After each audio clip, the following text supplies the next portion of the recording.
Agora, Renan, você tem prometido, né, um combate radical às facções. Como você pretende fazer isso? Porque a gente sabe que hoje as facções elas estão envolvidas também na política e muitos políticos são eleitos bancada por eles. Como é que você pretende fazer isso? Acabar com isso? Impondo lei e ordem. Assim, nós temos que ter um governo que faça uma ruptura definitiva com essa leniência. A gente, no Brasil, a gente é muito leniente com o erro. Pior, o Brasil é amigo do erro. Você pega um estado como o Rio de Janeiro, todo mundo sabe que o crime organizado está envolvido na Alerj e no governo carioca. Todo mundo sabe, pegaram lá o ex-presidente ali da Alerj no Rio de Janeiro, e ele tinha envolvimento com o TH Joia, que tem envolvimento com o Comando Vermelho.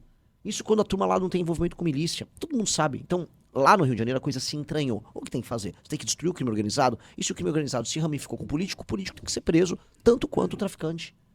A gente tem que ganhar uma eleição presidencial com esse discurso muito duro, para que os deputados em Brasília sejam obrigados a votar uma agenda que aumente as penas para bandido e que permita que a gente faça as operações que destruam o crime organizado. Eu volto a repetir, destruam. Os líderes do crime organizado não podem ter comunicação na cadeia, eles têm que estar isolados de todo mundo. Isso se eles não morram em combate, aí como acontece algumas vezes quando eles tentam resistir ao avanço da polícia. Tá? Mas fala-se isso há muito tempo, dessa questão de corrupção dentro dos presídios, mas a coisa não acontece, né? Porque o Estado brasileiro é leniente. Eu visitei um presídio lá em Pernambuco. Eles tinham acabado de desativar um presídio. E aí, como tudo acontece no Brasil, né? O presídio estava sendo demolido, mas deixou tudo aberto. Aí eu resolvi entrar. Entrei lá no presídio com uma equipe para filmar. Você via ali dentro que o presídio era inteiro controlado pelo Comando Vermelho. Inteiro. Eles tinham até, eu busquei, até entrei com uma ação contra a governadora. Como é que a governadora lá, a Raquel Lira, não fez nada sobre isso? Tinha contabilidade do Comando Vermelho ali dentro. Você tinha, vamos dizer, todos os exemplos de administração interna do presídio sendo feito pelos próprios presidiários. Eles administravam ali. Eles deixavam. O Brasil, eu volto a colocar, com as leis que nós temos, se você é um agente público corrupto, quase nada vai acontecer com você. Tá muito fácil. Tá muito fácil você ser um carcereiro que faz um acordo do Comando Vermelho, deixa o Comando Vermelho administrar uma prisão, ou em São Paulo, um carcereiro que deixa o PCC administrar uma prisão. Tá muito fácil para você ser um político numa Assembleia Legislativa que faz um acordo com o crime organizado. Hoje tá tudo muito fácil. Então tem que chegar um presidente da República que vai falar, vou mudar tudo isso já. Esse é o nosso foco. Nós tivemos já muitos que disseram, vai mudar e acaba não mudando. Que entra no governo, sai governo e acaba ficando praticamente a mesma coisa. Olha, na presidência da República, que eu me lembre, nos últimos 20 anos, o único que entrou com esse discurso de vou botar lei e ordem foi o Bolsonaro. E ele não fez. Pois é, exatamente. Ele não fez. O Lula nunca teve esse discurso, a Dilma também não teve esse discurso, Michel Temer era vice, o Fernando Henrique era outro discurso. O cara que entrou com esse discurso foi o Bolsonaro. E o Bolsonaro frustrou muita gente, porque as pessoas esperavam que ele ia pra cima do crime. Pois bem, o Bolsonaro não passou nenhuma legislação que envolva o enfrentamento ao crime organizado. Isso precisa ser dito, porque o Bolsonaro foi eleito com essa plataforma. E aí quando o ministro Sérgio Moro tentou passar uma agenda disso, na época, no Ministério da Justiça, que era o pacote anticrime dele, o pacote foi desmontado e sabotado pelo Congresso e o próprio Bolsonaro. O Bolsonaro largou ele à própria sorte. E aí, né, você fala, pô, mas então o cara vai combater o crime ou não? Isso que é a legislação que o Moro queria passar nem é uma legislação completa pra gente enfrentar o crime organizado. Era uma parte da legislação necessária. Mas você não acha que é um sistema duro para poder se mexer, para poder tocar nesse sistema, já que tem muita gente envolvida, e a gente sabe que esse sistema não é só um sistema brasileiro, é um sistema mundial, que eles comandam tudo isso aí. Como é que vai dar para mexer? Chegando lá, a coisa não pode ser diferente. Você chegar lá e ficar frustrado, pô, eu pensei em uma coisa, mas não vai ser aquilo que eu prometi para o povo brasileiro. Mas que você caia lutando. Que você caia lutando. Que você tente impor a sua agenda e você lute até o fim, e se você falhar, as pessoas vejam que você caiu lutando. O que não dá pra desistir, ou se aliar com o outro lado, ou fazer um acordo e tentar ser populista, ou pensar em apenas vencer a próxima eleição. Se eu sou presidente, eu ganhei com essa plataforma, e eu vou tentar passar essa plataforma até o fim, eu prefiro tomar um impeachment e ficar inelegível e lutar até o fim pra passar a plataforma, do que ficar fazendo média. Eu prefiro fazer isso, porque assim, se as pessoas me elegerem, isso quer dizer que eu vim de um partido pequeno que surgiu em novembro do ano passado, cresci nas pesquisas e ganhei. Isso significa que as pessoas querem muito mais uma agenda, que é a agenda que eu tô falando, do que a minha pessoa, que é uma pessoa que elas estão conhecendo agora. Então a agenda é muito importante. Se essa agenda, que venceu as eleições, não for respeitada pelo Congresso ou pelo STF, o presidente tem que lutar até o fim contra esses dois. Se mesmo assim a institucionalidade de um sistema que hoje está completamente corrupto não deixar acontecer, o presidente tem que ir pra cima deles. Muito. E se pagar as consequências por isso, tem que pagar. Você, dessa questão toda, você é a favor da... A gente fala muito da reforma política. Você acha que isso poderia mudar um pouco mais se houvesse uma reforma política hoje no Brasil? Aquilo que a gente tanto espera e acaba não acontecendo até agora? Sim, o problema das discussões públicas no Brasil sobre reforma política é qual reforma política e o que, que nós queremos tirar da reforma política. Eu acho que nós temos O que é necessário? primeiro, a vontade das lideranças políticas, o que dificulta muito. O STF hoje não atrapalhar você fazer uma reforma e entender onde você quer chegar. O que, que nós queremos com uma reforma política? É a primeira pergunta. Tá? Muita gente fala, não quero uma reforma política que tenha ou não tenha financiamento público, que tenha voto distrital ou não tenha voto distrital. Tá, qual é o objetivo? Eu acho que o meu objetivo numa reforma política é diminuir uma coisa chamada centrão. O grande câncer da política brasileira chama-se centrão, mas de longe. A esquerda é um problema? A direita performática, que fica fingindo um problema? Mas nem de longe elas se aproximam do centrão. Por que você acha que é importante acabar com o centrão? Porque o centrão, aí entra a questão de uma reforma. O centrão usa a política apenas como instrumento para ganhar dinheiro, ele não tem posição política. Um político do centrão, ele não se importa se ele tá num governo de esquerda, centro, direita, ele não é nada, ele só tá no governo para roubar e para achacar. E aí o sistema político nosso é desenhado de modo a facilitar a vida dele. Um político do centrão, ele ganha uma eleição para deputado federal, aí ele não sabe se o presidente A ou B ganhou, ele não liga. Não é importante para ele. Ele quer só saber como ele vai tentar obter dinheiro e cargo daquele presidente.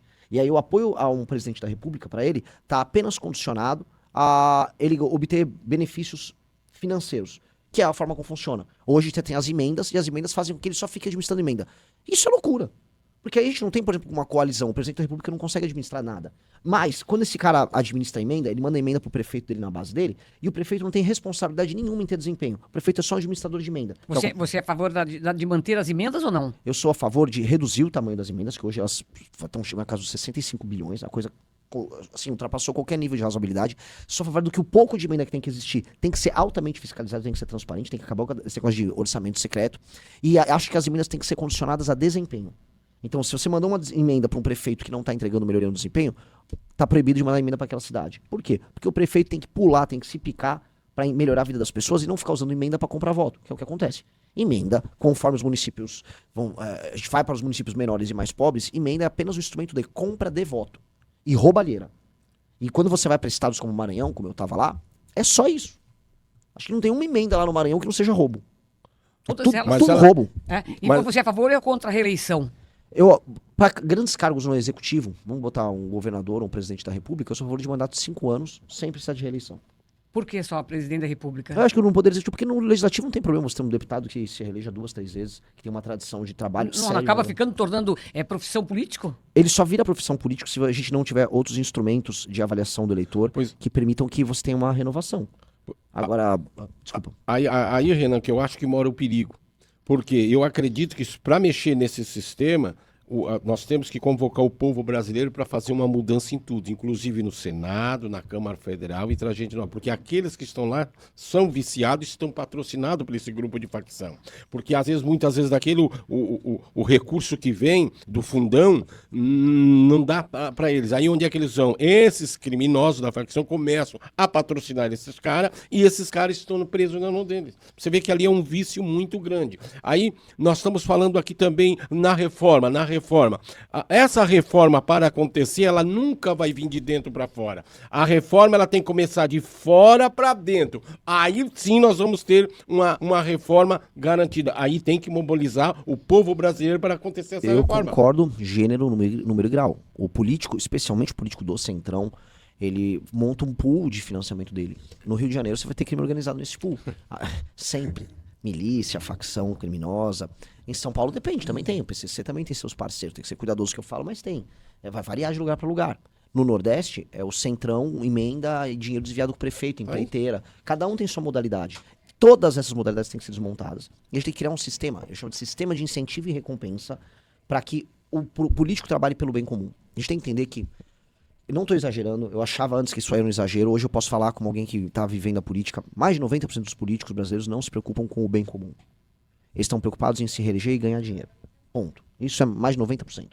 É só isso que eles pensam. E ao não se preocuparem com o bem comum, eles também começam a entender como funciona o eleitor. E sabe, a gente descobre, o eleitor também não está preocupado com o bem comum. Então a coisa é, o político e o eleitor não estão preocupados. O eleitor vende o voto no Brasil. O eleitor não sabe avaliar. Esse é o problema. Mas assim, é muito mais do que a gente imagina. A base da democracia brasileira é a compra e venda de votos, que se dá através de cargo na prefeitura, dinheiro na época da eleição, fardo de... Isso tinha que acabar. Fardo de comida, saco de cimento, milhar de telha. Isso é a regra.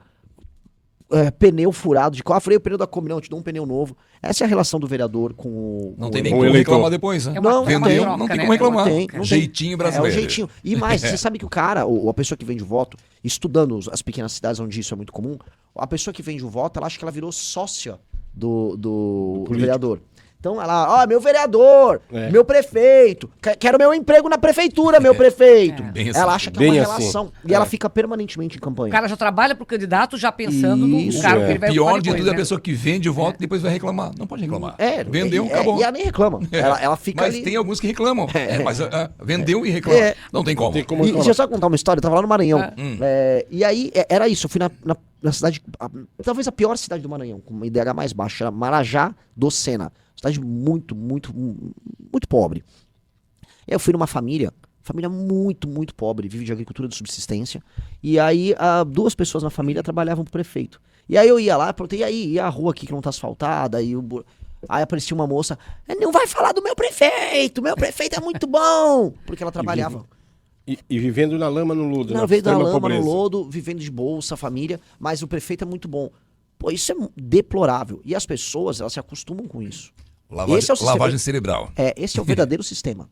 Esse sistema, ele está, vamos dizer, em todos os municípios, ele está na casa das milhões de pessoas. Este é o grande problema político brasileiro. Você fala do Maranhão, mas isso existe em toda a parte do Toda Brasil, parte. né? Você Toda tem parte do cidades Brasil. maiores. Talvez seja menos aqui em Tubarão, mas também tem um pouco. Tem sim. Agora, só um minutinho, mexicano. Como Tem é- uma coisa que eu fiz uma pesquisa, estava olhando a última pesquisa, por exemplo, tá, o Lula estava com 37, o Flávio Bolsonaro com 32, Ronaldo Caiado 6, o Romeu Zema com 3, Augusto Cury e você com 2%. Dá para reverter esse quadro? Olha só, eu não sei qual é esse instituto aí. Eu confio em 1 ou 2 institutos em termos de qualidade. Você acredita em pesquisa eleitoral? Eu sou muito cético. Depois que você entra pra política, né, você começa a entender como sabe aquela coisa? Você começa a aprender como as salsichas são feitas, entendeu? Tem institutos, a maior parte deles são contratados pelos próprios partidos pra fazer trackings. E aí os institutos fazem as sondagens e constroem as histórias do jeito que interessa a eles, especialmente nesse período de pré-campanha. Quando chega na campanha, eles fazem os ajustes, aí eles vão convergindo pro que precisa ser. Eu confio no Instituto Atlas e eu confio em institutos que têm trabalho internacional. Quem tem trabalho internacional, em geral, não vai ficar fazendo acordos locais e sim vai se preocupar com a sua credibilidade internacional. Um instituto que mais acerta no mundo hoje é o Atlas. Acertou a eleição na Hungria, acertou no Chile, acertou na Argentina, foi muito próximo do resultado final lá nos Estados Unidos, e o Atlas tá me dando com 5% nas pesquisas Eu já. vi um desse aí que dá quase 6%. E você acha que esse é um panorama que pode... Porque tem muita gente que diz assim, o Renan está saindo como candidato não para ser... Na verdade, ele quer fazer o nome para futuras composições, ou então ser candidato daqui a pouquinho a um outro cargo. É essa sua intenção? É fazer nome também do Renan e do próprio Missão? Ou você acha que pode haver uma reversão nesse quadro? A única composição que eu faço é composição musical. Eu sou cantor e compositor. Isso. Da Limão Rosa? Da Limão Rosa, minha banda. Eu sou compositor, guitarrista. Ótimo. E o que eu posso falar, assim, eu tô me sacrificando. É uma campanha, nós não temos dinheiro nenhum, tô rodando de carro, Brasil. Sabe aquela coisa, fui dormir depois da meia-noite, cansado, com a cabeça voando, aí acorda muito cedinho. Hoje aí é mais uma batelada de viagem, tudo de carro, evento de São Paulo, evento... Cansativo. É cansativo, eu não vou fazer isso quero fazer uma composição depois. Eu tô fazendo isso porque eu quero trabalhar pra ganhar. E veja, se a pesquisa Atlas está apresentando uma subida minha, se eu lidero já entre os homens jovens, se entre os jovens em geral eu estou em segundo lugar, se o nosso partido já tem 5% de aceitação, é o 4º partido de acordo com a pesquisa Atlas, de acordo na preferência do eleitor brasileiro, isso quer dizer que nós já estamos dando resultado muito cedo. Muito cedo. O que acontece é que as pessoas, o povão, não está falando de eleição presidencial ainda. Então as pessoas estão com um recall dos nomes. Quem são os nomes maiores? Nome Lula, nome Bolsonaro. E aí quando o Lula cai, sobe o Flávio, se o Flávio cai, vai subir o Lula. Enquanto isso, os outros que são mais desconhecidos vão aumentando. Eu sou o mais desconhecido de todos os candidatos. Mas você acredita que no debate você tem uma condição de dar uma crescida maior? Sim. Aí vamos lá, vai que vai pro segundo turno, vai o Lula e o Flávio, tá? Onde é que fica o Renan? O Renan vai estar no segundo turno. O Renan não vai pensar. Tá, mas imagina, se houver o segundo não turno... imagina, como é que eu vou ficar rodando o Brasil? Ontem eu tive um evento lotado em Criciúma, assim, centenas de pessoas. Tinha menino de 10 anos. Como é que eu vou olhar na cara dele e falar, olha, eu tô agora conjecturando que eu vou perder. Aquele menino de 10 anos, ele quer trabalhar pra eu ganhar. Aquela pessoa que pegou uma estrada, saiu de uma cidade próxima e foi pra Criciúma ver o evento, aquela quer que eu ganhe. Eu não vou nunca trabalhar com a hipótese que eu vou perder. Nunca, nunca. Agora, Renan... Tem um ouvinte perguntando aqui pelo WhatsApp. Só deixa aqui, antes de eu fugir aqui, essa minha pergunta, porque eu demoro e eu acabo esquecendo. Vários candidatos à presidência no passado, e até mesmo vem dizendo que querem dar uma vida digna, principalmente para as pessoas da favela. E você tem um projeto para as pessoas da favela. O que você pretende fazer? Que projeto é esse? Nós temos um projeto de... Dar uma vida digna para ela. Recuperação, primeiro, das áreas degradadas tomadas pelo crime organizado, que, infelizmente, quase não há favela que não tenha comando pelo crime, e desfavelizar, tornar a favela bairro. É impossível ver num país que leve a sério a ideia de que você tem que aceitar que favela é parte de si. O Brasil fica divulgando internacionalmente, nós temos um samba no pé, como uma favela. Favela é apenas um bairro fruto de uma invasão tomado pelo crime, em que as pessoas não têm título de propriedade, em que as pessoas são tratadas como animais, em que as pessoas acabam se animalizando no seu próprio comportamento, em que não há intimidade, não há respeito, não há espaço, em que a maior parte dos casos de gravidez na adolescência acontecem, em que a maior parte dos casos de violência doméstica acontecem, em que há menores níveis de escolaridade, em que as crianças tiram notas mais baixas, ou seja, a favela é um arranjo horrível. E nós temos que acabar com a favela. Como? Urbanizando ela. Definitivamente urbanizando. Retomando primeiro, afastando o crime organizado, depois mudando a paisagem dela. Você precisa abrir avenidas e ruas de passagem, você tem que acabar com as vielas, e as casas e os comércios que já estão montados e que são, vamos dizer, estruturalmente sustentáveis, elas ganham título de propriedade, elas se adequam às normas, como qualquer construção normal. E o que está em área de encosta, o que precisa ser substituído para passar de uma rua, fazemos prédios e vamos entregar para aquelas pessoas a propriedade privada delas. Vamos arborizar as ruas, vamos integrar as pessoas, vamos fazer que as pessoas tenham CEP, tenham o seu endereço, vamos colocar uma estrutura de câmeras para que o crime nunca mais volte lá, instalar bases policiais, vamos integrar elas do ponto de vista econômico com o restante das cidades, porque país sério não tem favela. A China não deixou ter favela. Singapura tinha favela, ela acabou com a favela em Singapura. Por que a gente tem que ter favela? Verdade. Por que a gente tem que aceitar? Por que se é uma coisa tão fácil pra, Não é fácil. acabar com todo esse problema, por que até agora não fizeram? Não é fácil. Não é fácil. Por duas razões. Um, o governo não tem dinheiro. Não há dinheiro para fazer isso. E dois, não há vontade Você política. acha que ele não quer acabar porque também ele leva vantagem, às vezes, no Lógico. voto daqueles menos esclarecidos? Por isso que ele não tem essa intenção de acabar? Pro político é juntar fome com a vontade de poder. Um, não tem dinheiro. E dois, é muito bom você aparecer como político numa favela. Falar, vou cuidar de você. É que é o que eles fazem.